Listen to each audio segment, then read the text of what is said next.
Hi, welcome to Alaskan in the Philippines. Today I thought I'd talk about how to stay alive in the Philippines. You got to remember when you're coming to the Philippines or any Asian country really, everything is so strange and different that it's really going to throw you for a loop. And a lot of things you won't be paying attention to, you probably should be because they can be a danger to you physically and in many ways. But anyway, I'd start off by just saying that start off with the simplest things. Get your footwear.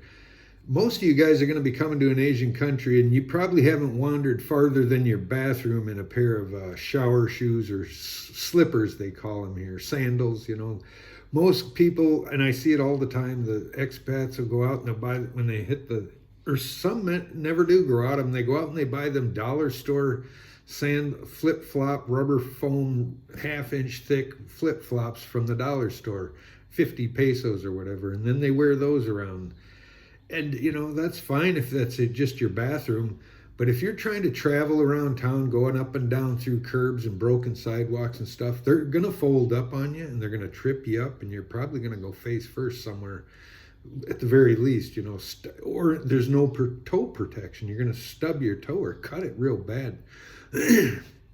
There's a lot of jagged concrete and stuff on the side, whatever there is for sidewalks in the Philippines, with rebar mesh and stuff sticking out of it any old way, and telephone wires and stuff.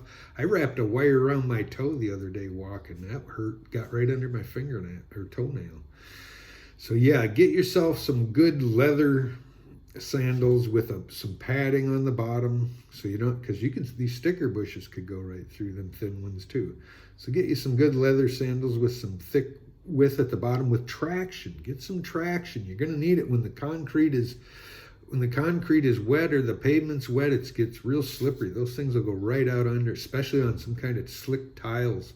There was a buddy in the hospital when I was in the hospital, and that's how he went down. He had some crappy sandals and slipped on some wet tile, slick as snot, went back and cracked his head open. He had a big gash and it was trying to heal that up. He was having problems with it too. It's a big cut, had a hell of a time, blood all over, he said. So yeah, you got to second guess your footwear. You're not going to want to be wearing tennis shoes or track shoes or boots with Vibram soles or anything like that. So you're gonna want to wear some open-toed anything just to keep the heat from your feet in that hot weather. So yeah, get you some just good leather sandals, and pay attention where you're going. You're walking around a new country, you're seeing all these food carts and weird people selling things, and the traffic's just crazy. And you've never seen a lot of that before, and it attracts your attention. It demands your attention to look at that crazy, thing that you're witnessing right in front of you. But never neglect to look where your next step is, because you could be walking right into a hole in the concrete, a sidewalk, and it's a drop off. I've seen it a lot. There's a lot of real broken sidewalk, if there is sidewalk, and there's traffic and stuff you have to be paying attention with too, because there's just people passing in anywhere, any spot that's available that you're walking down the sidewalk, there's a motor scooter coming down the sidewalk. You're on a one-way street looking the other way. When you're coming to cross the street, there's someone coming up the wrong way on the one way, and you're not even watching for them. I did that myself, just crossing this busy street. I was looking on a one-way. There's two roads. One's one way and one ain't. And I was looking down the one way, and all of a sudden I stepped right out in front of a motorcycle that stopped right 3 feet in front of me. It was going slow, but it was watching me, luckily. But I didn't look because it was a one-way, and I stepped right in front of him. He stopped for me and let me cross, and I just, what are you doing? And it freaked me out. So now at one ways, I check both ways at all times because there's coming from both ways. And that's a way you can die, the traffic, stepping out in front or making sudden movements, jostling into traffic. If you kind of just walk through it, they'll go around you. It's hard to do that, but you got to put a lot of faith in them. You got to put your life faith in these drivers. I hate doing it, but you have to, really. And just do it smart and be slow and methodical and steady when you're crossing things, and let them see what you're going to do. If you make a jerk and sudden movement, try to run in front of them or something, they're going to run you over. They don't see that. So Just keep steady and they'll stop for you generally. So that maybe your life is in danger there. So that's another thing that can be dangerous, and that's probably one of your bigger dangers. And then another thing is coming to the Philippines and then renting a motorbike right away. I see everybody does it. All the vloggers get a scooter. Hey, let's go vlog the Philippines, riding all through the countryside on a scooter. And you don't know scooters, you don't know traffic. You've probably never ridden such a, you've never been on a Scoopy, probably. That's just, the tires are small. There's no traction on them. They're small tires, like riding a tricycle. So any wet road, that front tire, you brake and that's just going to slip right out from underneath you. They're so small. They're not meant to, and they're not meant for a big 6'2" guy, 200-pound guy. You're not riding a Scoopy around, and I see it, and it's ridiculous to see it, but and a lot of those guys go down, and when you go down, you're going to go down hard, and you're going to be wearing flip-flops and shorts, and you're going to get all kinds of road rash and break bones and stuff. I've seen a lot of the vloggers that, even just watching the vloggers, I'd say 10-20% of them have motorcycle accidents, and that's just in the vloggers. So there's a lot more than that. In Dumaguete, I hear that meat wagon going by constantly. The traffic is so bad and snarly there, and just no rules whatsoever. It's whatever goes. So whatever you can get through, if you don't get run over by a bigger truck or something, you got away with it. There's no problem. That's how the traffic is. And if you're not used to Asian driving, same with like Vietnam or something. I've never been there, but I've seen the footage of it. You just jump on a Scoopy and try to go out into the traffic there and make it, through the week. It'd be tough. You're probably eventually going to go down or hit somebody, or somebody's going to hit you. And another thing, in the Philippines, they'll hit you just because if they see you're a foreigner, they'll people that'll actually hit you just to try to get some money out of you. They'll have an accident. They'll drive right into you and blame you and make you pay up. And maybe their brother's the cop, or maybe their brother's the barangay captain or something. You never know, with the connections they have and the corruption, they could do that to you. So all the foreigners I noticed that have cars in the Philippines, they all have tinted windows, completely tinted. So you can't see if they're a foreigner or not. And you have a camera on your car, front and back, because they're going to get in an accident, cause an accident, and try to blame you. It's happened. I've heard of it. So that's another thing. You don't want people trying to crash into you on purpose just for money. You could die, That's not good. So, yeah, keep that in mind, too. Another way you can die.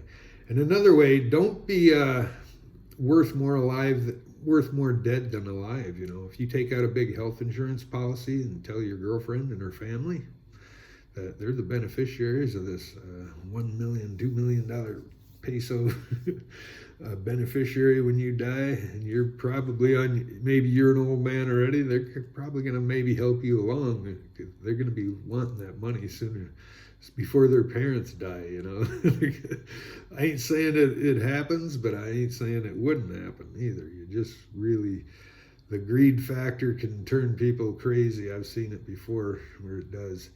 So yeah, you don't want to be too greedy, and you don't want to be showing a bunch of money and jewelry too. You don't want to come off as a rich foreigner, but they all think of that anyway. They all assume you're rich just by being there. You're rich, you're a foreigner, you're rich, and there's no talking them out of it. You can't just tell them, no, I'm poor. I'm poor in my country. That's why I'm here. No, you're rich. But that's what they think, and there are places that will. Rob you. I've heard of cabs taking people into an alley in Manila or something, and at the end of the lane, there's a bunch of his buddies, and they rob them, throw them out. That happens. You could be in a bad situation and get robbed or something. Although you probably won't happen in a smaller areas. If you stay out of the danger areas, and that's another thing. Stay out of the danger areas. There's that tragic deal of that young guy just went down to Mindanao and he got kidnapped, and they suspect he's probably deceased now. And that's a terrible thing. And there was a warnings, don't go down there, and he didn't do it, I guess. That's an area that love is blind, and you think, oh, nothing's ever going to happen to me. But I believe there was a beheading down there. Was that beheading, and I believe that was Mindanao too. So there has been trouble there before. So you want to probably stay out of the troubled areas. You know, if you're moving to the Philippines, don't go down to Mindanao. I wouldn't, you know, in the southern areas where they're having wars.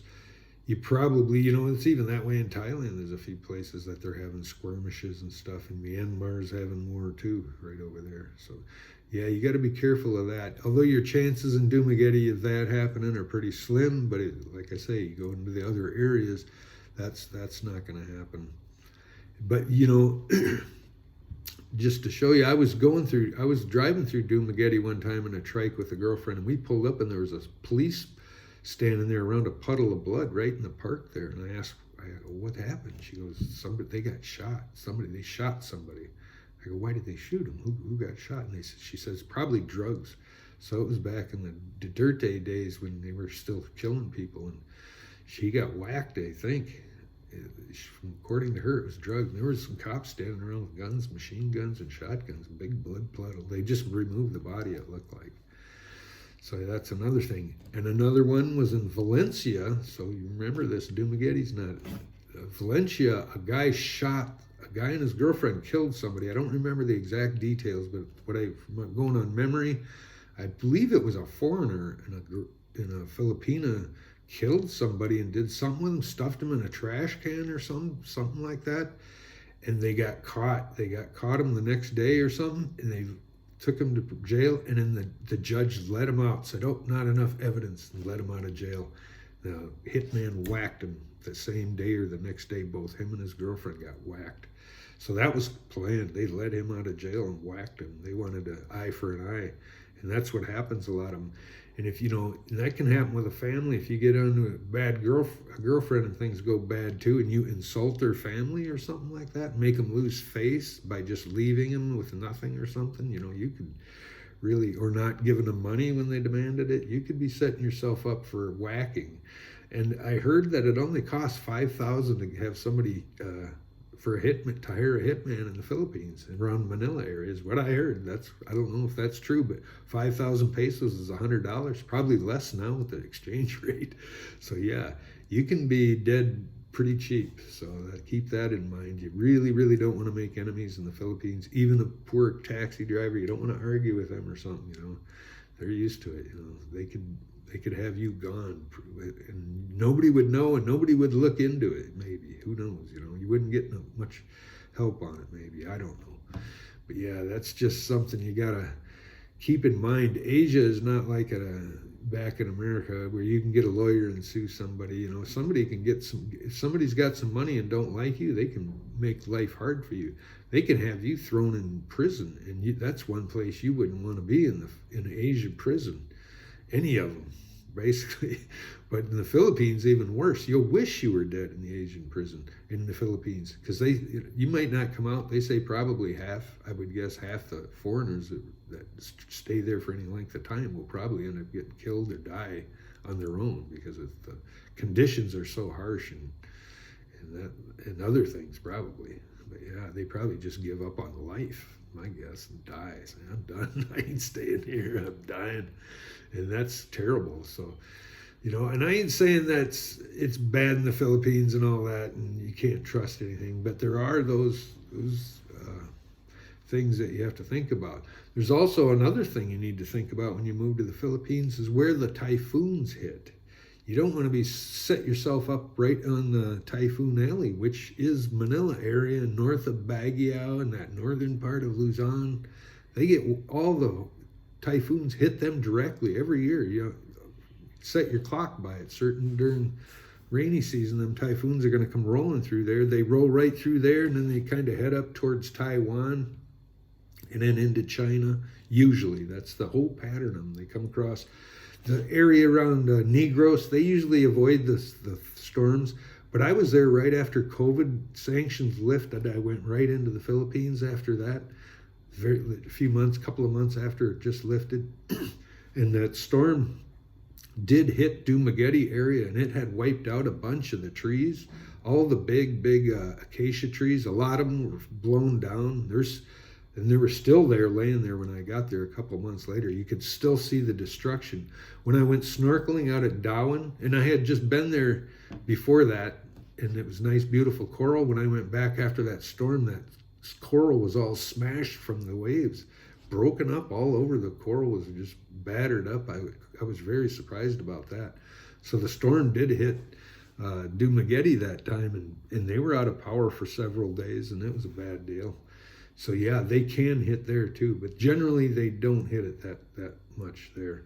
So that's something you got to keep in mind too. There's other areas, you move to Taiwan, they get hit all the time, and they go right into China there. And it ain't just the high winds and the storms, it's the rainy season. The rains will cause mudslides, and people will die from that, and roads will wash out from that and cause a lot of hardship. And the heavy rains will flood things, and people will die from a lot of flooding. Where there wasn't no water, they'll get flash flooding in a small creek because of the no drainage and all that heavy rain. And here in Asia, boy, you want to see rain. It pours. It does here now in Thailand too. And I've seen it in the Philippines. It'll fill up the street in just a 10-minute rain. It rains so hard, and then the streets 3 feet deep of water because there are walls on the sides and there's just drainage in the middle of it, and they're plugged up with leaves and trash. So they flood, or no drainage at all in a lot of the places. And so yeah, that's just another way you can die. So yeah, pick your location real good. Check the history when you decide where you're going to move. You met a pretty girl in an area, and, oh, I'm going to move there, but yeah, is it safe for you to live there?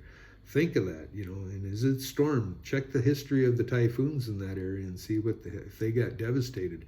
I've driven around the Philippines and seen some devastated areas that were hit by bad storms, and it was ugly. The trees were still gone for decades later. There's still no coconut trees there. It's just wiped clean, like matchsticks laying everywhere. So yeah, be picking where you live. Try to stay under the radar. Try not to make it look like you're really rich. Don't come in flashing a lot of money. And if you build and invest on a lot of stuff, and you start a huge business, that's another thing. You could be gone. If you own 49% of a business and they want 100% of that business, they could make you gone too. So that's another thing. So yeah, just keep low. Don't invest too much. Don't look like you're too rich. It's good to help the family a little bit, but if you come in just buying everything, you're going to be looking like a rich man and put a target on yourself, and you don't want that. And I ain't saying it couldn't happen in any other country or the Thailand even here. It could happen here in Thailand, I'm saying. But there in the Philippines, I see the desperation factors a little higher, and that probably alone would increase the chances, because an ordinary person that wouldn't do it to feed their family and they were so desperate, they probably might consider it. That's the way I see it. Poor countries just have a desperation factor that's probably going to increase your chances of trouble if you're a Caucasian foreigner living there. Anyway, I always get the sense in the Philippines that I was always being watched, and of course you are anyway, probably here too, but here the Thais don't pay much attention to you, it seems like. But the Filipinos, they always kind of watching you, and they're trying to talk to you too. A lot of people will try to talk to you and stuff. So I get the feeling sometimes they're sizing up, but the people are friendly, of course. There's very good people, and your chances of having problems if you're smart and make good choices are probably very slim. But like I say, if you're drinking in the bars, doing a bunch of bad drugs and stuff, you're probably setting yourself up.